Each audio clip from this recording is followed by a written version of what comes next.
Welcome everyone. So today's topic is subject verb agreement. Subject verb agreement क्या होता है? अगर हम टॉपिक को ध्यान से देखें तो सब्जेक्ट और वर्ब के बीच एग्रीमेंट की बात हो रही है। मतलब इंग्लिश ग्रामर में वो रूल जिसके according a verb must agree with its subject in number and person, it is known as subject verb agreement. मतलब कि इंग्लिश ग्रामर में वो रूल जिसके अकॉर्डिंग सेंटेंस में जो वर्ब है वो सेंटेंस के सब्जेक्ट के नंबर और पर्सन्स के अकॉर्डिंग ही यूज़ किया जाएगा। मतलब अगर सब्जेक्ट सिंगुलर है, उसका नंबर सिंगुलर है तो हम सिंगुलर वर्ब यूज़ करेंगे, और सब्जेक्ट का नंबर अगर प्लूरल है तो हम प्लूरल वर्ब यूज़ करेंगे।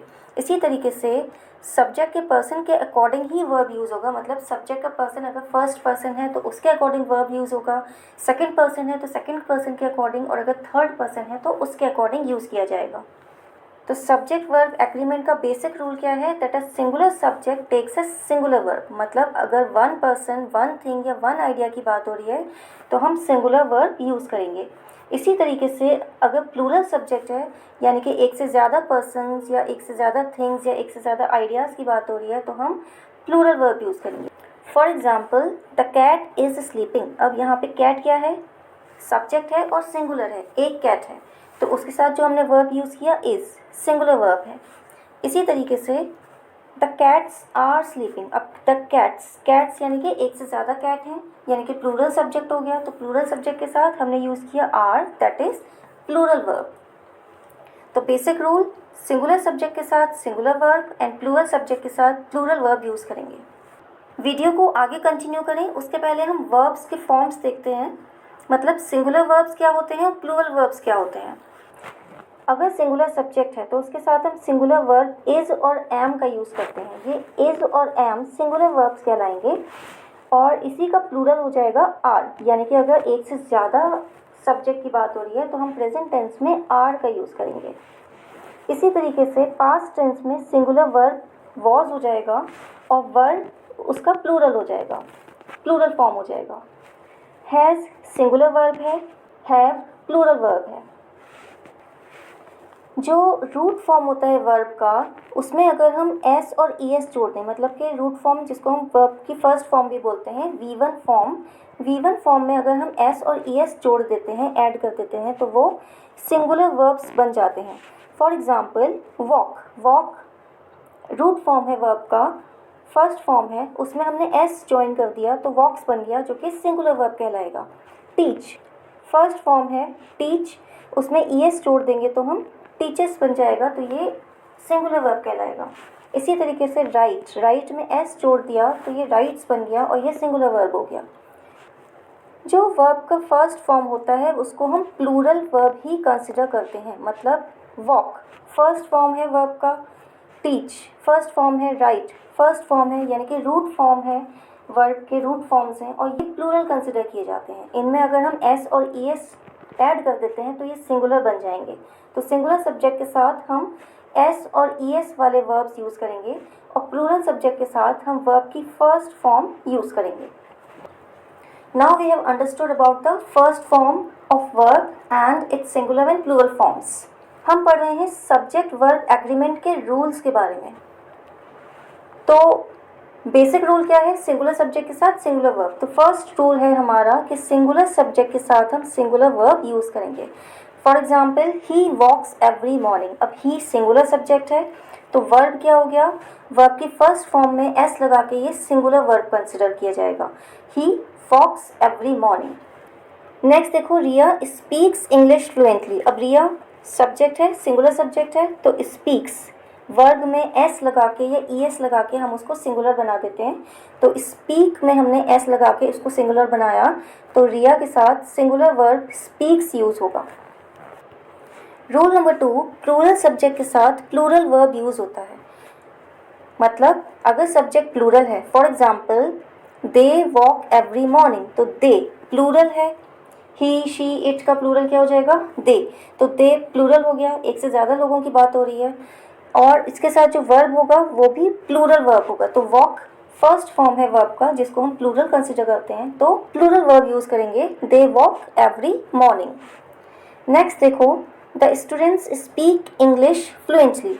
अब हमने पहले यहाँ पे देखा था रिया स्पीक्स, रिया क्योंकि एक लड़की की बात हो रही है तो हमने स्पीक में एस लगा के इसको सिंगुलर कंसिडर किया, जबकि स्टूडेंट्स ज़्यादा स्टूडेंट्स हैं, एक से ज़्यादा हैं, यानी कि प्लूरल सब्जेक्ट है, तो प्लूरल सब्जेक्ट के साथ हम वर्ब का फर्स्ट फॉर्म यानी कि रूट फॉर्म यूज़ करेंगे जो कि प्लूरल कंसिडर करते हैं। रोल नंबर 3 क्या है? कंपाउंड सब्जेक्ट्स के साथ प्लूरल वर्ब यूज़ होगा। कंपाउंड सब्जेक्ट्स कौन से होते हैं? दो या दो से ज़्यादा नाउन्स या प्रोनाउंस हों और वो आपस में कनेक्टेड हों एंड कंजंक्शन के द्वारा, तो उन्हें हम कंपाउंड सब्जेक्ट बोलते हैं। ऑलरेडी हम प्रीवियस वीडियो में पढ़ चुके हैं। तो जब दो या दो से ज़्यादा सिंगुलर नाउन्स या प्रोनाउंस एंड से कनेक्टेड हों, उसके साथ वर्ब प्लूरल यूज़ किया जाएगा। For example, the teacher and the student are in the classroom. अब यहाँ पे द टीचर एक नाउन है, द स्टूडेंट दूसरा नाउन है, यानी कि दो नाउन्स आपस में कनेक्टेड हैं एंड कंजंक्शन के द्वारा, यानी कि हम कह सकते हैं दो सिंगुलर नाउन्स एंड कंजंक्शन के द्वारा कनेक्टेड हैं, तो उसके साथ जो वर्ब आया वो है प्लूरल वर्ब, यानी कि वर्ब का फर्स्ट फॉर्म यानी कि रूट फॉर्म ऑफ वर्ब जो कि प्लूरल होता है वो यूज़ होगा।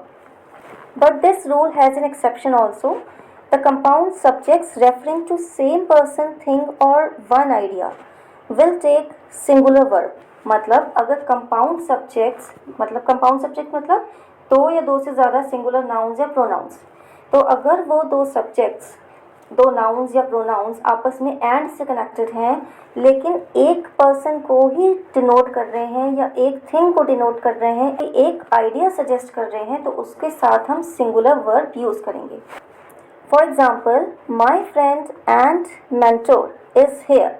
अब माई फ्रेंड एंड मेंटोर मतलब एक ही पर्सन की बात हो रही है, सेम पर्सन की बात हो रही है, जो फ्रेंड भी है और मेंटोर भी है, मतलब गाइड भी है और एंड कंजंक्शन से कनेक्टेड है, तो इसके साथ जो वर्ब यूज़ होगा वो सिंगुलर वर्ब यूज़ होगा। ठीक है, नेक्स्ट है time and tide waits for none. अब टाइम एक नाउन हो गया, टाइड दूसरा नाउन हो गया और एंड कंजंक्शन के द्वारा कनेक्टेड है, लेकिन ये दोनों जो टाइम एंड टाइड हैं इनको हम एक साथ कंसिडर करेंगे तो वन आइडिया सजेस्ट हो रहा है, they are giving an expression of time, that time is precious, तो ये एक आइडिया को एक्सप्रेस कर रहे हैं, that is why they will take a singular verb.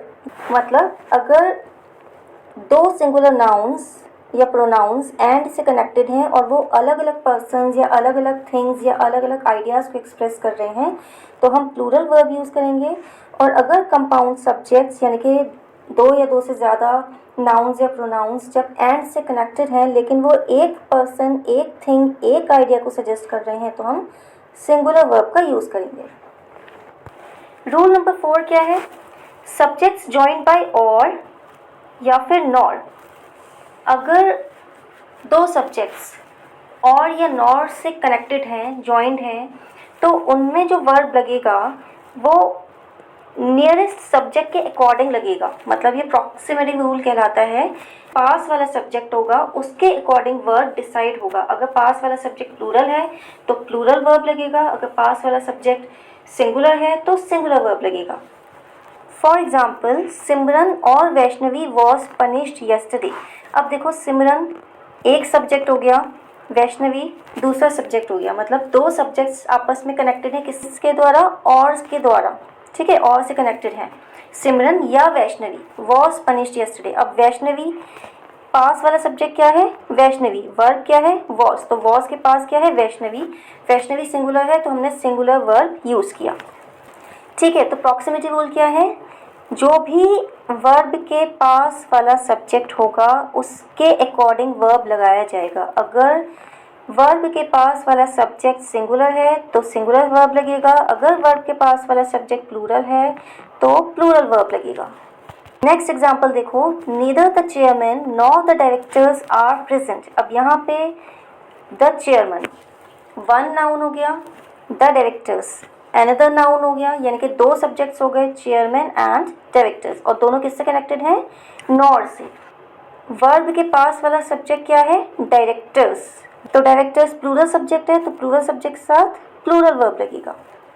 Next देखो, ईदर ही और आई एम मिस्टेकन। अब यहाँ पे ही एक प्रोनाउन हो गया, आई दूसरा प्रोनाउन हो गया। अब वर्ब जो है वो पास वाले सब्जेक्ट के अकॉर्डिंग लगेगा, यानी कि पास कौन सा है, आई। तो आई के अकॉर्डिंग वर्ब यूज़ किया तो हमने लगाया एम। आई के साथ हम इज़ नहीं लगा सकते। अगर आई पहले होता, ही बाद में होता तो हम इज़ लगा देते, लेकिन क्योंकि आई बाद में है, आई वर्ब के पास है, तो हम आई के अकॉर्डिंग वर्ब लगाएंगे। नेक्स्ट देखो रूल नंबर 5। रूल नंबर 5 क्या है, indefinite singular pronouns.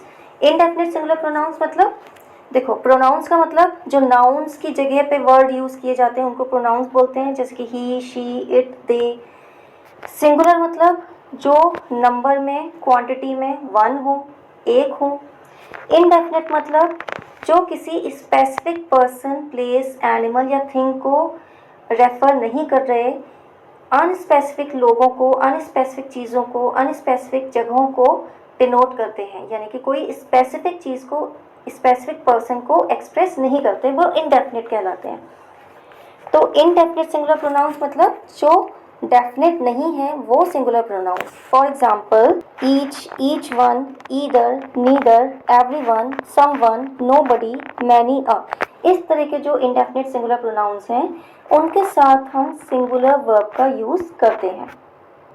For example everyone wants to succeed. अब एवरीवन हमने कहा इनडेफिनिट सिंगुलर प्रोनाउन है, तो इनडेफिनिट सिंगुलर प्रोनाउन के साथ सिंगुलर वर्ब, वर्ब की फर्स्ट फॉर्म में जब एस या ई एस लगा देते हैं तो वो सिंगुलर बन जाता है। Next, many a man has done so. Many a man का मतलब होता है अ लार्ज नंबर ऑफ, लेकिन जो मैनी अ प्रोनाउन है इसको हम सिंगुलर यूनिट कंसिडर करते हैं। तो क्योंकि ये सिंगुलर यूनिट कंसिडर होता है, many a expression is a singular unit, तो इसीलिए उसके साथ सिंगुलर वर्ब का यूज होगा। नेक्स्ट है neither of the two boys was successful. Neither के साथ जो भी वर्ब होगा वो हम सिंगुलर यूज करेंगे। नीदर का मतलब कोई भी नहीं, यानी कि दोनों बॉयज में से कोई भी सक्सेसफुल नहीं हुआ। रूल नंबर 6 देखो, इनडेफिनेट प्लूरल प्रोनाउंस। अभी पहले हमने पढ़े थे इनडेफिनेट सिंगुलर प्रोनाउंस, ठीक है। इनडेफिनेट का मतलब पता है, प्रोनाउंस का मतलब पता है। अब पहले सिंगुलर थे और अब है प्लूरल। प्लूरल मतलब एक से ज़्यादा, तो वो प्रोनाउंस जो क्वांटिटी में ज़्यादा हैं, एक से ज़्यादा हैं और इनडेफिनेट हैं। For example few, many, several, both, इनके साथ हम प्लूरल वर्ब का यूज़ करेंगे।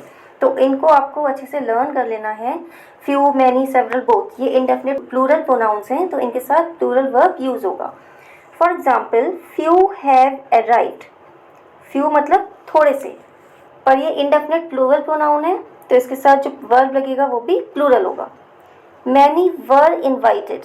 नेक्स्ट है बोथ ऑफ वर रॉन्ग। ये सेंटेंस रॉन्ग है, बोथ वर रॉन्ग, इसमें ऑफ नहीं आएगा, बोथ वर रॉन्ग, ठीक है। तो करेक्ट सेंटेंस क्या है, बोथ वर रॉन्ग। तो बोथ के साथ जो वर्ब होगा वो प्लूरल होगा। नेक्स्ट देखो सेवरल हैव डन दिस। तो सेवरल मतलब मैनी, अनेक, तो सेवरल इनडेफिनेट प्लूरल प्रोनाउन है, तो इसके साथ जो वर्ब होगा वो प्लूरल होगा, ठीक है। तो इनडेफिनेट प्लूरल प्रोनाउंस के साथ प्लूरल वर्ब का यूज किया जाएगा। इनडेफिनेट प्लूरल प्रोनाउंस कौन से हैं, few, many, several, both. Next rule, rule number 7, some indefinite pronouns can be singular और plural depending on the context. यानी कि कुछ इनडेफिनेट प्रोनाउंस ऐसे होते हैं जो कॉन्टेक्स्ट के अकॉर्डिंग सिंगुलर या प्लूरल हो सकते हैं। इसके अकॉर्डिंग सिंगुलर है तो वो सिंगुलर वर्ब लेंगे, अगर वो प्लूरल है तो वो प्लूरल वर्ब यूज़ करेंगे। फॉर एग्जाम्पल जैसे ऑल, एनी, सम, मोस्ट, ये कुछ ऐसे इंडेफिनिट प्रोनाउंस हैं जिनको हम प्लूरल भी कंसिडर कर सकते हैं और सिंगुलर भी कंसिडर कर सकते हैं। तो जब हम इन्हें सिंगुलर कंसिडर करेंगे तो हम सिंगुलर वर्ब लेंगे, और जब हम इन्हें प्लूरल कंसिडर करेंगे तो हम प्लूरल वर्ब लेंगे। सेंटेंस को रीड करने के बाद, उसको समझने के बाद ही हमें पता चलेगा कि इनको ऑल, एनी, सम, मोस्ट, इनको इन इंडेफिनेट प्रोनाउंस को सिंगुलर वे में यूज़ किया जा रहा है या प्लूरल सब्जेक्ट के तौर पे यूज़ किया जा रहा है। जिस भी फॉर्म में उसको यूज़ किया जाएगा, सिंगुलर सब्जेक्ट के फॉर्म में यूज़ करा जाएगा तो सिंगुलर वर्ब लगाएंगे, प्लूरल फॉर्म में यूज़ किया जाएगा तो प्लूरल वर्ब लगाएंगे। For example all of the cake was रॉटन। अब ऑल ऑफ द केक, यहाँ पे सिंगुलर टेक्स्ट में ऑल को यूज़ किया जा रहा है, यानी कि पूरा का पूरा केक खराब था, सड़ा हुआ था, तो सिंगुलर फॉर्म में इसको यूज़ किया जा रहा है इसीलिए इसके साथ जो वर्ब लगेगा वो भी सिंगुलर होगा। ऑल ऑफ द कुकीज़ वर रॉटन, अब यहाँ पे भी ऑल लगा है, ठीक है, इंडेफिनिट प्रोनाउन है, लेकिन इसको हम इस सेंटेंस में प्लूरल सब्जेक्ट के फॉर्म में यूज़ कर रहे हैं, क्योंकि ऑल ऑफ द कुकीज़ के सारे कुकीज़ खराब थे, सड़े हुए थे, तो यहाँ पे ऑल ऑफ द कुकीज़ को हम प्लूरल सब्जेक्ट कंसिडर करेंगे, इसीलिए इसके साथ प्लूरल वर्ब यूज़ होगा। Most of the chocolate was melted, chocolate का ज़्यादातर पार्ट मेल्ट हो गया था। तो एक यूनिट की बात हो रही है, सिंगुलर सब्जेक्ट की बात हो रही है, तो इसके साथ जो वर्ब यूज़ हुआ वो भी सिंगुलर यूज़ किया, हमने वॉज का यूज़ करा। मोस्ट ऑफ द चॉकलेट्स, यानी कि एक यूनिट की तरह हम मोस्ट को यूज़ कर रहे हैं। नेक्स्ट है most of the chocolates were melted, अब यहाँ पे भी मोस्ट इंडेफिनिट प्रोनाउन का यूज़ किया जा रहा है, लेकिन यहाँ इसे हम प्लूरल कंसिडर करेंगे, ठीक है। मोस्ट ऑफ द चॉकलेट्स, ज़्यादातर चॉकलेट्स मेल्ट हो गई थी, है ना, तो प्लूरल फॉर्म में यूज़ किया जा रहा है। प्लूरल मीनिंग समझ में आ रहा है, मोस्ट ऑफ द चॉकलेट्स मतलब ज़्यादातर चॉकलेट्स, प्लूरल फॉर्म समझ में आ रहा है, प्लूरल सब्जेक्ट समझ में आ रहा है, तो इसीलिए उसके साथ जो वर्ब यूज़ होगा वो प्लूरल यूज़ होगा। तो ऑल, एनी, सम, मोस्ट, इनको जब आप यूज़ करेंगे तो इनको सेंटेंस के अकॉर्डिंग पढ़ने के बाद, समझने के बाद उनको सिंगुलर फॉर्म में यूज़ किया जा रहा है या प्लूरल फॉर्म में यूज़ किया जा रहा है, उसके अकॉर्डिंग ही वर्ब लगाएंगे। सिंगुलर सब्जेक्ट के फॉर्म में यूज़ होगा तो सिंगुलर वर्ब लगा दो, प्लूरल फॉर्म में यूज़ हो रहा है, प्लूरल सब्जेक्ट की तरह यूज़ हो रहा है तो प्लूरल वर्ब लगा दो। आई होप यहाँ तक आपको समझ में आया होगा। There are some more rules of subject verb agreement जो हम नेक्स्ट वीडियो में कवर करेंगे, तो इस वीडियो को यहीं तक रखते हैं। आप अपने नोट्स प्रिपेयर कर लो और इन रूल्स को रिवाइज कर लो, तो मिलते हैं नेक्स्ट वीडियो में बाकी के रूल्स को डिस्कस करने के लिए।